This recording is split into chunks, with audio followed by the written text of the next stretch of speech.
चलिए आज की इस खास चर्चा में सीधे गोता लगाते हैं। आज हम एक बेहद ही खूबसूरत और दिल छू लेने वाली कहानी का विश्लेषण करने वाले हैं। ये कहानी है तमिलनाडु के कांचीपुरम गांव के एक युवा लड़के अर्जुन की। हम देखेंगे कि कैसे उसने आज की इस चकाचौंध भरी आधुनिक दुनिया के बीच अपनी खोई हुई सांस्कृतिक पहचान को फिर से खोज निकाला। परंपरा की वो रोशनी ये सिर्फ एक शीर्षक नहीं है, बल्कि हमारी अपनी ही जड़ों की ओर लौटने का एक बेहद शानदार और रोमांचक सफर है। सोचिए जरा, जिस पेड़ की जड़ें मजबूत होती हैं, उसे कोई तूफान गिरा नहीं सकता। कितनी गहरी बात है ना। हमारे इस पूरे विश्लेषण का आधार ही इसी शानदार विचार पर टिका है। एक ऐसी दुनिया में जो हर दिन इतनी तेजी से बदल रही है, ये बात हमें हमारी परंपराओं की असली ताकत और उनके लचीलेपन का एहसास कराती है। तो आइए सबसे पहले चलते हैं कांचीपुरम, एक ऐसा गांव जो हमारी इस कहानी का केंद्र है, जहां प्राचीन विरासत सिर्फ किताबों में नहीं बल्कि रोजमर्रा की जिंदगी में सांस लेती है। जरा कल्पना कीजिए, सुबह सुबह मंदिर की घंटियों की मधुर आवाज गूंज रही है। हर घर के बाहर खूबसूरत रंग बिरंगी कोलम सजी हैं। महिलाएं शानदार पारंपरिक कांजीवरम साड़ियों में नजर आ रही हैं और हवा में ताजी इडली और सांभर की वो लाजवाब खुशबू तैर रही है। एकदम जादुई एहसास है ना। कांचीपुरम की यही तो खासियत है। ये दक्षिण भारतीय संस्कृति की एक जीती जागती तस्वीर पेश करता है। अब इस खूबसूरत माहौल के बीच हमारी मुलाकात होती है अर्जुन से। यहीं से कहानी असल में दिलचस्प हो जाती है। देखिए, अर्जुन पढ़ाई लिखाई में तो बहुत तेज है, लेकिन अपनी ही संस्कृति से उसका कोई खास जुड़ाव नहीं है। वो आधुनिक दुनिया और नए विचारों में इतना खो चुका है कि उसे अपनी दादी, जिन्हें वो प्यार से अम्मा लक्ष्मी कहता है, उनकी बातें और गांव की रीति रिवाज बिल्कुल पुराने और बेमानी लगते हैं।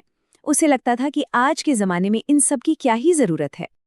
अर्जुन की ये सोच तब और खुलकर सामने आती है जब गांव में पोंगल का त्योहार आने वाला होता है। अब हम सब जानते हैं कि पोंगल प्रकृति और हमारे किसानों का सम्मान करने का कितना अहम दिन है, लेकिन अर्जुन वो इसे ये कहकर पूरी तरह खारिज कर देता है कि आज के जमाने में ये सब कौन मानता है। तब अम्मा लक्ष्मी एक बहुत ही पते की बात कहती हैं, जिस संस्कृति को लोग भूल जाते हैं वो धीरे धीरे खत्म हो जाती है।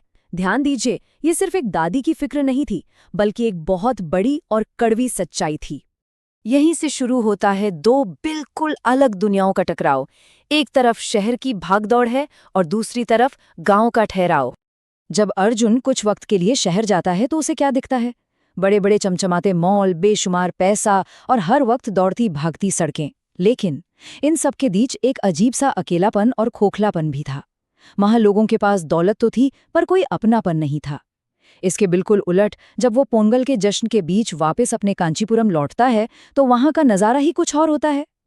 लोग पारंपरिक कपड़ों में मंदिरों में पूजा कर रहे हैं, बच्चे भरतनाट्यम कर रहे हैं और बुजुर्ग लोग गीत गा रहे हैं।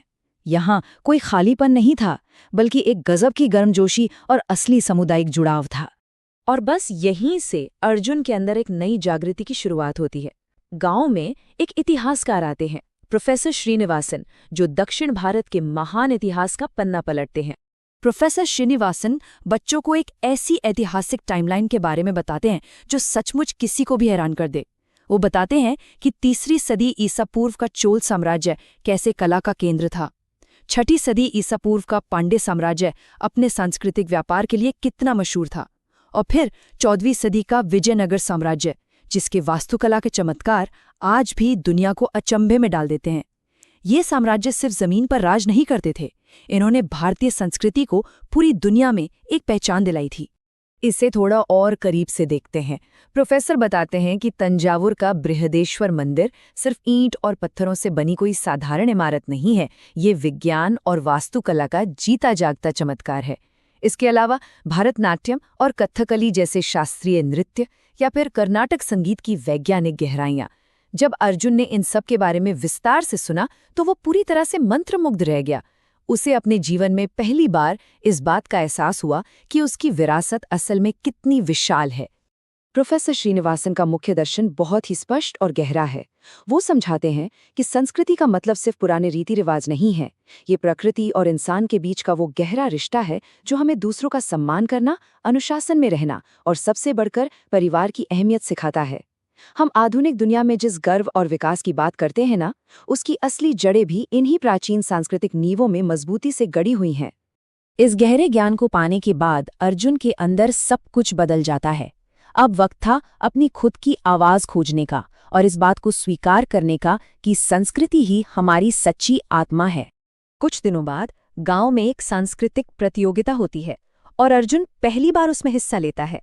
मंच पर जाके वो जो भाषण देता है वो सीधे दिल पर लगता है। वो पूरे विश्वास के साथ कहता है, हमारी संस्कृति सिर्फ कपड़े या भोजन नहीं है, ये हमारी आत्मा है। मंदिरों की वो कला, त्योहारों की खुशी, अपनों का प्यार और बड़ों का सम्मान, यही दक्षिण भारतीय संस्कृति की असली पहचान है। और यकीन मानिए, जब अम्मा लक्ष्मी ने अपने पोते के मुंह से ये बातें सुनी तो उनकी आंखों से जो खुशी के आंसू छलके, वो इस पूरे कहानी का सबसे भावुक कर देने वाला पल था। अर्जुन के उस बेहतरीन भाषण के बाद प्रोफेसर श्रीनिवासन उससे एक बहुत ही कमाल की बात कहते हैं। जिस युवा को अपनी संस्कृति पर गर्व होता है, सिर्फ वही अपने देश का भविष्य बदल सकता है। बिल्कुल 100% की बात है। हम अपने अतीत को भुलाकर कभी भी एक मजबूत भविष्य की इमारत खड़ी नहीं कर सकते। तो क्या ये कहानी यहीं खत्म हो गई? बिल्कुल नहीं। अब बारी थी इस विरासत को आगे ले जाने की, एक ऐसा आधुनिक भविष्य बनाने की जो अपनी जड़ों से पूरी तरह जुड़ा हो। तो चलिए देखते हैं कि अर्जुन ने आगे क्या किया। सबसे पहले उसने अपने गांवों के ही बच्चों को स्थानीय कला और इतिहास के बारे में सिखाना शुरू किया। फिर उसने टेक्नोलॉजी का एकदम सही इस्तेमाल किया। भरतनाट्यम और कर्नाटक संगीत पर शानदार वीडियो बनाए और उन्हें सोशल मीडिया पर अपलोड करना शुरू कर दिया। देखते ही देखते वो एक तरह का डिजिटल एम्बेसडर बन गया। अर्जुन ने पूरी दुनिया को दिखा दिया कि हमारी परंपराएं आज के इस इंटरनेट वाले दौर में भी शान से चमक सकती हैं।